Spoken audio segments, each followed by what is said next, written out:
Hello and welcome. I have some more news and informations for you all lovely people about Europa Universalis 5. For starters, yesterday there was a new update to the 1.3 beta. We're now on 1.3.4, and a few things have been fixed, and a few things are still a little bit not fixed. So for starters, if you're wanting to do a Brandenburg run right now, I'll just put this out there at the very beginning. Don't. The robber baron situation is a little bit broken right now. Just play something else. Play something like Milan. Like you could go play Milan, right? Milan's beautiful country. I gotta lean into this meme, otherwise it just becomes pathetic. But you should play Milan because it's beautiful, beautiful, beautiful place. But anyway, let's have a look at some of these patch notes, and then we're going to go over the dev diary that's on the AI, which is something that obviously everyone is wanting always to be better, and also achievements. We'll see what happens there. So, they've changed the estate and culture religion to now be weighted by acceptance and tolerance as well, and changed estate dominant culture and religion to only flip when the challenger beats the incumbent by 10%. I assume this is to stop situations where you have like a 50-50 split and it keeps kind of going back and forth and annoying you, is my guess. On the economy, the market stockpile capacity has been significantly reduced. Base values have been cut from 200 and 250 to 25 to 50, so that's a huge change. Late game growth now earned through the market center building chain, the entrepot through the clearinghouse. Basic 1337 market town drops from 455 to 55. Late game metropolis from 2400 to 630. So like, these are crazy number changes. Things being cheaper is crazy, all right? I mean, these are not prices, sorry. These are like the market town. The stock price of a market town is this, and the stockpile of a megalopolis is similarly heavily reduced. This is essentially just all part and parcel of the economy rework, and it's not a fix for anything as far as I understand it. Like, individually this doesn't fix anything or whatever. It was just a part of the process, let's say. Pops buy fewer goods when the estate they belong to is running an income shortfall. An estate covering only half its expenses pulls every pop's good demand down by 25% at the default scale, and an estate with no income at all halves demands entirely, with the contribution surfaced as a new line in the per good demand tooltip that names which estate is responsible and shows the resulting multiplier. People have been obviously complaining that the estates are broke and we're still getting demands from them and they're not able to fill them, and then they get angry and just problems with the estates. So maybe this will go some way to fixing it. If you've played on 132, let people know how the changes impact your economy. Numbers are not final during the beta phase. That's what this whole thing is about. Movements like Latin now correctly take into account pop types. Changed gaining a trait that blocks the general admin cabinet roles to now dismiss the character from that role. Changed intervene in war to correctly be listed under hostile actions instead of friendly actions. And CB durations have been doubled globally from 5 to 10 years. Territorial CBs like conquer, annex, subjugation claims and tributaries now last 15 years, and religious and imperial CBs last 25 years. So maybe that will help the AI, maybe? We'll see. Fixed retreats not taken into account when a unit is locked into moving to the next destination, causing the occasional pathing mess up, and allowed supply depots to now be built in their own land, not only conquered land. This is a huge one. And then fixed food stockpile decay, causing structurally positive provinces to buy from the market. Very big, very happy about this. What I'm still looking for is supply depots able to supply other supply depots, so I can maybe chain a long line of supply depots from my prosperous province to my less prosperous province, and then maybe that will, and then, I don't know, that province might be on the front lines of a big war with 1 million men on each side. Things happened recently. This is a part of the ways towards something good happening, right? If you are defending in a big war and there is little food in the area because there is lots of troops on each side fighting over that area, only the enemy being able to supply those troops because they're, supplying these supply depots which have been buffed, is not exactly the situation we want. We want them to be, you know, a few more dudes there. Speaking of, I'm curious. This is the 1.3 patch. Who has... I mean, Milan has troops up at the start, but no regulars. Let's flip to, say, the Ottomans. And I want to see... Supply depots are now... Yeah, 1,000 capacity. Huge. That's changed. This was 100 one patch ago, 1.2 point whatever. This was 100, now it's 1,000, and there is multiple techs that will change it. I'm not sure, I will not be able to find it, but there are multiple techs in here that will change this as well. So that's huge. Now the ability to build them in your own territory is incredibly useful, and it's I don't know why they ever weren't. They've changed Venice to now start with Doge election. That's fantastic, because that is exactly what you want. They used to start with, and I can't even change it now, they used to start with one that was just significantly worse, and then every Venice game that you ever played, the starting move was to spend 50 stability and 50 Republican tradition to swap to Doge elective, which basically allows it... your ruler rules for life, and then when they die, you get a choice of 3 rulers, and they are all like the best people in your country because they get score per their abilities, also their age and traits and such.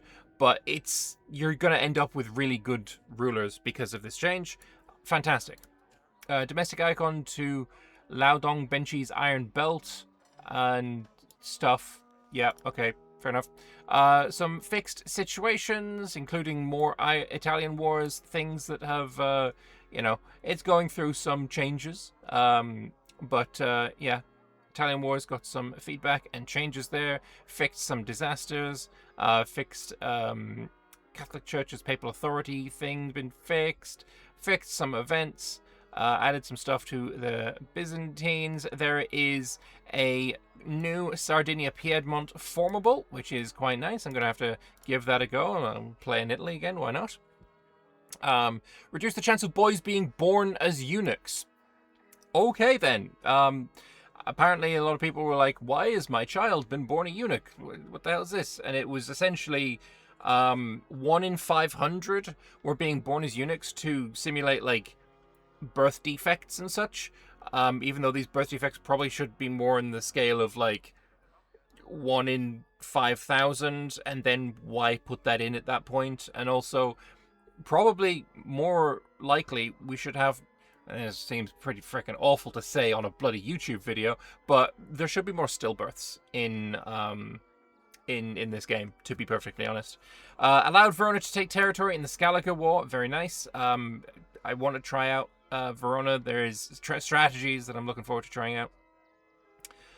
Fix some stuff there. There is a cat been added to the Florence loading screen. Essentially, people were complaining that well, not really complaining, but pointing out that Paradox said there was going to be an animal in every single one of the loading screens, and there's now been added a cat, and I can show you it. Although I'm not going to lie, it is the most disappointingly placed animal in all of the game, because this is what it looks like. It's right down there, and you know how they zoom out? Well, I took some pictures as it was zooming out. This is, hang on, can I get rid of that? There we go. As it zooms out, not that way, go this way, it's just hidden behind the text. You can't even see the damn thing. The poor putty cat, not this one, the poor putty cat is so hidden, you can barely see the bloody thing. But yeah, that's him right there. They now have a cat. Very nice, very nice.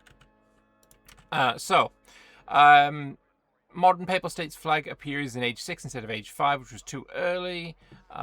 Stuff changed, AI stuff, bunch of interface stuff as well. I'm not going to read through all of these things, but there will obviously be a link in the in the description if you are so inclined to go and watch it.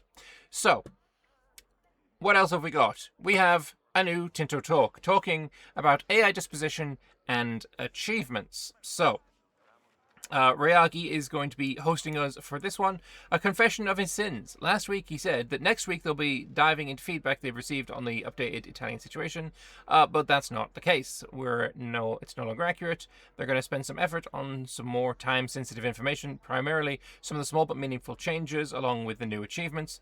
I didn't actually realize there was going to be new achievements coming along with 1.3. Or maybe I did. I don't remember. Either way. Full patch notes are there. Why is it 1.3.4 and not 1.3.3? Right, yeah, we didn't have a 1.3.3. I completely blanked over that as well. I'm not surprised that he is surprised that there aren't many more questions on that.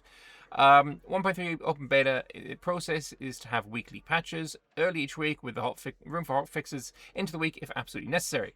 This means that the odd numbers such as 133 are reserved for a hotfix that never came to the public, and the same is going to be the story for 135, 137, etc. So, the headline changes in beta 134 is there are longer CBs, cats in the loading screen, adjustments to the Italian wars, Scaliger war tweaks, along with various miscellaneous fixes and adjustments. What might turn out to be the most impactful are the economy changes below. So, stockpile capacity. Market stockpile capacity has been significantly reduced. We already looked at those numbers. Again, though, he's not explaining why. Although maybe it's here. They've also changed POPs to buy fewer goods when the estate they belong to is running an income shortfall.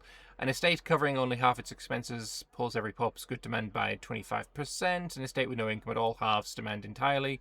With contributions surfaced as a new line in the per good demand tooltip that names which estate is responsible and shows the resulting multiplier. We saw that already as well. So both the changes are pretty big swings, so they'll be listening to the beta feedback to tell us how the economy plays out with them in the wild. Second change is something that they've implemented to address the artificially inflated economies and estates conjuring money. They're monitoring the impacts of the change, and they've seen some mixed, contradictory reports on the results, so they're going to continue to investigate. If you have opinions, please feel free to share them. And we're going to have to test these out a bit before I come to any conclusions on that one. So what's going to come in 136? There are going to be changes to mercenaries, AI, personality, and disposition improvements, 6 new achievements. The outcome of the Hussite victory will no longer penalize allies and subjects of Bohemia like Poland. A buff to the Serfdom social value that includes replacing fort maintenance efficiency with building upkeep efficiency. Serfdom is going to be buffed. Oh my god, that's... I already go serfdom? Is that already in here? No, it isn't. I already go serfdom because getting the nobles happy is really very useful. The raw material output, really very useful. And I don't really care about peasant enfranchisement, right? The noble tax meta is the play at the right now. If this is replaced with my buildings being cheaper to run, and obviously this isn't a good example because it's 1337, but this is a huge portion of your expenses in every game, and it gets worse as the game goes on. Like, it can be up to a quarter, a third, something like that, of your expenses. Having upkeep maintenance is a massive deal, and let's be honest, how many people are running free subjects after like the super early game? Because other than pop promotion speed, there's not really much in here that I'm like, yeah, need those free subjects. Freedom is so overrated, it's so overrated. Become and surf. It's just better for you. It's better for the country. Anyway, cabinet trait rebalance. Oh please, I hate putting a dude in the cabinet and then the next month he gets that trait that lowers my tax efficiency by 10%. And I'm like, okay, well, you gotta go. Especially if you've made him the head of your cabinet. Oh god, the penalty gets doubled. 20% tax efficiency penalty is so harsh. They've reworked the cabinet trait pool with mixed modifiers, weighted rolls, and yearly decay, so bad traits become a trade-off rather than a swap-out signal. Okay, so the trait roll respects age, stats, and estate, and more. Stand 136, they also intend to finalize the change, allowing achievements to be gained in modded and non-Iron Man saves, but you're probably curious about the Merc and disposition changes, so we'll start with those. Merc usage has been a point of contention as of late, since Mercenary is being impactful and actually used by the AI is a design goal for EU5. However, the way in which the Merc system is communicated to the player is in need of improvement. The other problem is simply there are too many Mercenaries right now. The Merc spam issue has a few causes. Firstly, the most important cause is also the hardest to fix, is that the AI is choosing to spend its money on mercs more than it should. Unlike a player who will spend their money in buildings, exploration, and other things, the AI tends to hoard its money. It means when it's attacked, it will spend that money to win the war. It leads into problem number 2, which is, while not as systemic as the first issue, is still a big contributor. The AI is, unlike a player, unable to fully distinguish between a war for survival and something less consequential. Finally, to top both these things off, the pool of mercs both players and AI pulls from is simply in need of more tuning. I would argue, and we've got a good example here because I'm playing as Venice and we are at war. My biggest problem with mercs is the amount of... Oh, that's actually none. That's a fucking joke. All right, let's go. Yeah, there being none is probably even a worse signal. But let's try my beloved Milan. Interesting. Maybe it requires like a month tick or something for those to all be available. You know what? Let's actually just month tick it away. Yep, Scaligari Devil will be in fact purged. That's fine. That's fine. Blah blah blah. All right. Are there now mercs? Okay, yeah. This is an obscene number. Absolutely obscene. And the biggest problem, especially after the very start of the game, is that if I want to hire mercs, I have to go in to every single one and say, okay, you're hiring footmen, but we're in age 2, buddy. We're in age 3. We're in age whatever. And these are now completely obsolete. Absolutely worthless troops. But from this screen, where you purchase them, you don't see that. So you have to go in every single time. And it's ass. It's truly ass. So, yeah, we need things to change, and they are changing. Firstly, they added more tooltips and information so you can see more details on the sizes of mercs in each area. This should improve the player's understanding of the merc pool and hopefully give a better idea so it doesn't feel like mercs are summoned from thin air. Secondly, they bound the amount of possible mercs fully to the population simulation itself, which should see a drop in about 8% of possible mercs around.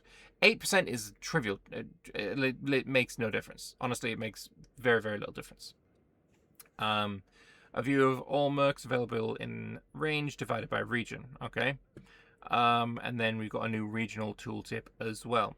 We hope the changes don't completely destroy the AI using mercs, but make the use of them less frustrating and less extreme. Once beta 136 drops next week, we'll be monitoring feedback. Okay, that didn't fix my issue with mercs. It didn't fix my issue with mercs, but I feel like more changes are coming here. There will be more coming, I'm sure of it. Because yeah, it's not a good system right now. AI, let's have a look at what is changing here. They've added a breakdown as to why the AI wants a certain location rather than just having an accurate but somewhat hard to grasp percentage value. So base, population tax base, threat balance, and distance from capital is all in there. When you hover a foreign ruler's disposition, you'll see why they feel that way, with the actual factors driving it, their fear of your army, the CB they hold, the provinces they covet even, laid out beneath the label. Each disposition also ends with a plain expect line that tells you what the AI is likely to do next, whether that's building defensive pacts, fabricating claims, or backing your enemies. It turns the disposition from a mood label into something you can read and plan around. Expect defensive pacts, coalition building, and a reluctance to ally with you. Very cool, I like that. Opinion bias changes. They also added a small estimation for when temporary opinions will be lost. Okay, fair enough as well. That's cool. New country disposition, domineering. For countries that are more powerful than you and view you as a possible target, even if they're not actively desiring your lands currently. So they will have a domineering attitude towards you, and also a friendly one for those that really like you and are not likely threatened. So, distance, impact on threat. Small countries further away will be indifferent, as they have less reason to be alarmed or wary. And then if any AI country changes the disposition towards you, you'll notice a friendly pop-up that will be cancelled immediately, because that... I feel like the chance of this to just spam the ever-living piss out of us is way too high. I'm getting rid of this, I think, immediately. I mean, maybe... Probably the first time it pops up, we'll leave it, and we'll see how it goes, but I feel like this is something that is going to just spam us and annoy us. Clicking on a country now shown on the map how other countries view them, but you can also see their 5 most important stances in the UI as well. So, looking at the Bulgarians, they have... is that domineering, alarmed, friendly, and friendly, right? Yeah, that one's friendly. So they're friendly towards Brabant and Holland. Is that Bulgaria? No, it's someone close though. I don't know who that's supposed to be. But also they cave a shit about Brabant. I don't know. I can't play. I mean, that's the thingy flag, isn't it? It is them. It is Bulgaria. Why the frick would Bulgaria care about Brabant and Holland?